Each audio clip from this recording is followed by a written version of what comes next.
Hi, so my name is Peter Connolly. Today I'm going to be presenting on my community windshield survey of Columbia Middle School in Aurora, Colorado. So looking at Columbia Middle School's demographics, there's 683 students that attend the school. 0.6% are Native American, 4.2% are Asian, 14.9% are Black, 47.6% are Hispanic, 23.7% are white, and 8.2% are two or more races. 17.6% of the students are English language learners. This was brought up to us in orientation to Aurora Public Schools, that this is a common trend in Aurora Public Schools.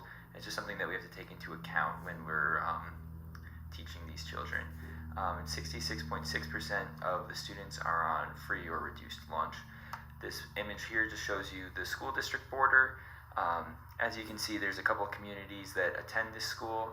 It's located pretty close to 225 and Cherry Creek Lake. Just looking at the housing costs and home types, the average cost of homes in this area in the school district appears to be about $500,000. Some are a little bit less, some are a little bit more. There's some condos that were for sale, kind of on the borders. As you can see, there's one condo listed for sale. There were a couple apartment communities also. But the majority of homes, just driving around and looking at the community, seem to be single-family homes. They all seem to be pretty well kept, and the yards were maintained.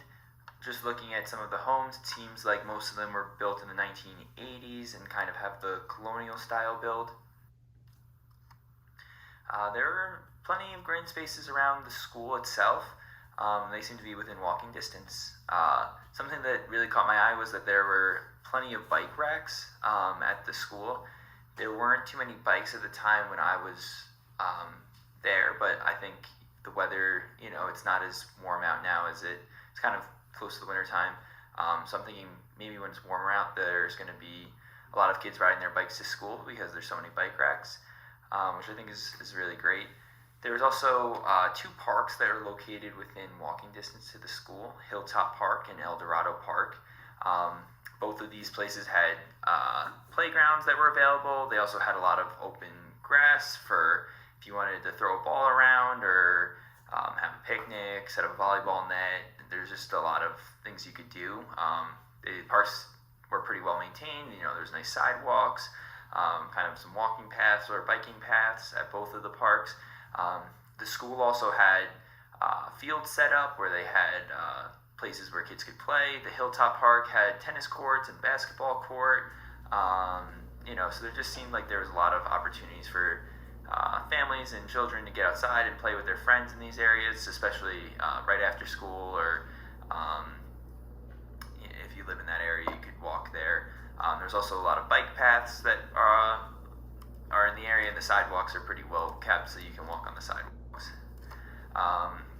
Mission Viejo Library is the closest library to Columbia Middle School. It's 2 miles from the middle school, so it's probably a little bit far of a walk for middle school kids, but it's not too far.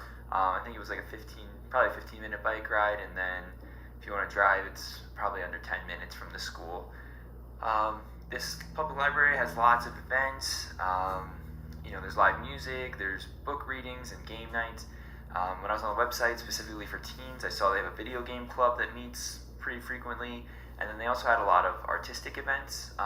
So if there's middle schoolers that are into art, I think they'd be really great for them. One of the things that I saw that I thought was interesting was they had a watercolor silhouette painting class offered. So it seems like they just have a lot of variety for the kids, and it seems like it would be a very safe and healthy space to be able to explore. As far as local health care, there's the Colorado Primary Care Clinic. It's about 2 miles from the Columbia Middle School. It's pretty close to the Mission Viejo Library. This clinic seems to really focus on the community. Just on their website, they address social determinants of health and how they what their mission statement is, and how they treat that. In addition to this clinic, there's also UC Health, which has a strong presence in the Aurora community. They have a level 1 trauma hospital at the Andrews campus. They also have a lot of outpatient offices in Aurora. Children's Hospital Colorado is at the same campus as the UC Health hospital, and it's one of the best hospitals in the region for pediatrics. Has many programs, including mental behavioral health health programs. They just have a really great reputation. And then something else that's also interesting about Aurora Public Schools is they have school-based centers. The closest one to Columbia Middle School was Gateway High School. And this clinic offers medical appointments for families that have students that attend APS, and they also have behavioral health appointments there. Local economics, about 2 miles from the school, there's a large shopping center. It's a lot like the shopping center in the area where I grew up. They have a Starbucks, a Kohl's, Natural Grocer, Safeway, and then just a bunch of sports bars and restaurants. They also have a lot of other stores, hair cutting shops and salons and mechanics stores and some specialty stores. Xfinity, I think, was in there too. So just a lot of different things. Just driving around the area, it felt a lot like where I grew up, where there's a lot of trade vans and trucks and just like a very strong blue-collar presence. And then just looking at the social determinants of health, like I said, this area reminded me of a lot of areas some of the areas that I lived in the past. It seems like you have all your basic necessities to live a healthy life there. Probably don't have as many museums or cultural centers maybe as some more affluent areas. This isn't something, I didn't really grow up with a lot of those things, so for me, this felt very normal, this community, but maybe other people would notice that, there wasn't an art gallery or something like that. But I think that just driving around, I felt like there was a lot of hardworking families. I wouldn't be surprised if both parents are working. There was a large Latino presence. There was Spanish on a lot of the signs. I would say public transportation is probably lacking in the area, but it's mostly single-family homes, which I think is pretty common because most people probably have a car, or it's assumed they have a car in the suburban area. And then I felt the community was safe, but I'm sure you could find trouble if you wanted to find it and look for it.